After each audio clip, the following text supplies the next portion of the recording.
First Hindi మూకీ సినిమా, first Telugu, తమిళ, బెంగాలీ మూకీ సినిమాలో ఫస్ట్ యాక్ట్ చేసిన మహానుభావుడు ఎల్వి ప్రసాద్.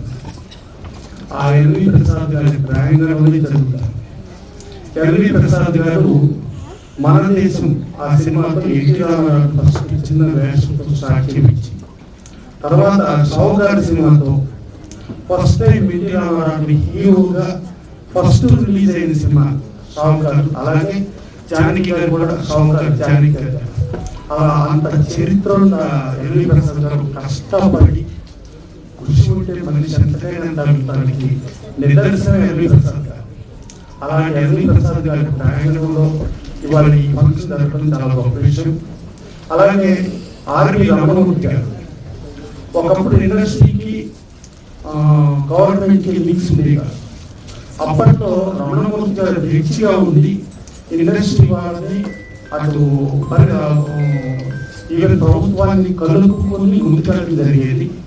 ఆయన రవీంద్ర భారతి వాటి కూడా 2010లో కల్చరల్ సారథిగా ఉండి ఒక అద్భుతమైన మ్యూజిక్ బేస్డ్ సినిమా, ఒక అభినందన వాటికి కూడా చరిత్ర అభినందన పాల్గొస్తానంటే మరిగడతాం. అభినందన అశోక్ కుమార్ గారు కెమెరా చేశారు, కార్తీకను శోభన చేశారు, తర్వాత నీరాజు, శ్రీ సాయి మహిళలు. అసలు మ్యూజిక్ బేస్లో అభినందన కానీ నీరాజన్ కానీ సాయి మహిళలు కానీ అభినందనతో ఇళయరాజా గారు వస్తే, నీరాజన్తో ఓపీ గారు వస్తే, తర్వాత శ్రీ సాయి మహిళలు అనురాధ పౌర్ గారు, వీళ్ళందరితో చేస్తూ మ్యూజిక్కి సాహిత్యానికి చాలా పెద్ద పెట్టేసి చాలా గొప్పగా ఉండే రేంజ్లో ఆర్వి రమణమూర్తి గారు చేశారు. ఆయన అంటే ఇండస్ట్రీకి అందరికీ ఎంతో గౌరవం ఉండేది. అలాంటిది ఇవాళ తరం స్పీడ్ తరంలో పాత చరిత్రలు మర్చిపోయి ఇది పరిగెడుతున్నాం అని అనుకుంటున్న ఇదో మర్చిపోతున్న తరుణంలో జనరల్గా ఏంటంటే ప్రతి తండ్రికి కొడుకు ఉండి తండ్రిని మర్చిపోకున్నాను లేదా తాతను మర్చిపోకున్నాను ముందు తీసుకెళ్ళడం అనేది ఆగమైపోతుంది. అలాంటిది ఇవాళ భువన వాళ్ళ తండ్రిని మర్చిపోకుండా 59వ కళా వేదిక ఆర్వి రమణమూర్తి గారి ఇది కొనసాగిస్తూ తను ఎన్నో ఒడిదడుగులు ఎన్నో కష్టాలు ఉన్నా కూడా నవ్వుతూ ఆర్వి రమణమూర్తి గారి ఏదో కళా వేదిక తరఫున ప్రతి ఫంక్షన్ చేస్తూ ఇదే వేదిక మీద ఎన్టీ రామారావు శత జయంతి చేశారు. తర్వాత శత జయంతి తర్వాత 100వ కూడా దసరా వేదికలు ఇదే కళా వేదిక చేశారు. ఇవాళ ఈ వేదిక చేస్తూ సంగీతం సాహిత్యాన్ని కథపెట్టి వేస్తూ ప్రతి ఒక్కళ్ళు వాళ్ళ స్వశక్తితో చరిత్రతో సంబంధం లేకుండా వాళ్ళుగా ఎదిగిన ప్రతి ఒక్కరిని వాళ్ళు తెలిసి ఇక్కడున్న పేరు చూస్తే ఆర్పి పట్నాయక్ ఆయన చరిత్ర ఆయనే సృష్టించుకున్న ఆర్పి పట్నాయక్. ఆయన ఒక మ్యూజిక్ డైరెక్టర్గా, ఒక సింగర్గా, ఒక ఆర్టిస్ట్గా, ఒక డైరెక్టర్గా ఇన్ని శాఖ.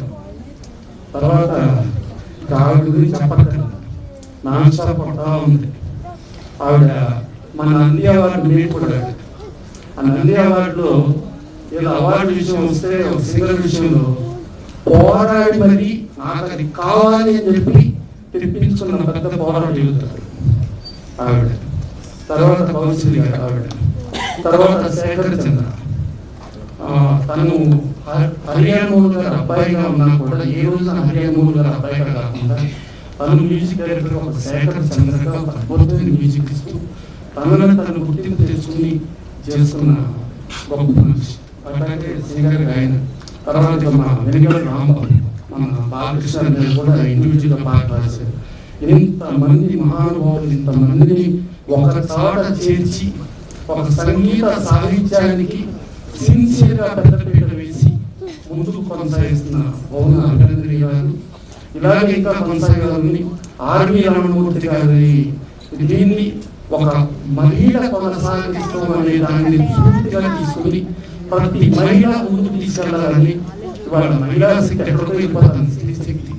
ఆ స్త్రీ శక్తిలో మా భవనాన్ని చూసి ఇంకా ఎంతో మంది ఇన్స్పైర్ అవ్వాలని మనస్ఫూర్తి కోరుకుంటూ, తర్వాత మా నందమూరి మోహన్ కృష్ణ గారు, ఎన్టీ రామారావు నాన్నగారు నందమూరి మోహన్ గోపాల్ గారు ఆవిడ వచ్చి ఆవిడ కూడా ఆశీర్వదించడానికి రావడం, ఇంతమంది ఉండిగా మా 30 శివ చక్కగా ఎదిగిన కొద్ది ఒదిగి ఉండమన్న దానికి సాక్ష్యం ఎవరంటే ఆ పేరు మా వాడు ముప్పదని చెప్పాలి.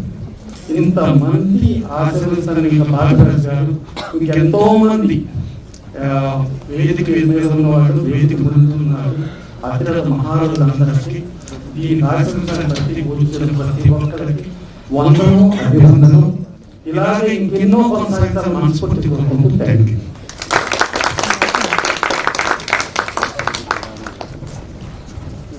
థ్యాంక్ యూ ప్రసన్న కుమార్ గారు.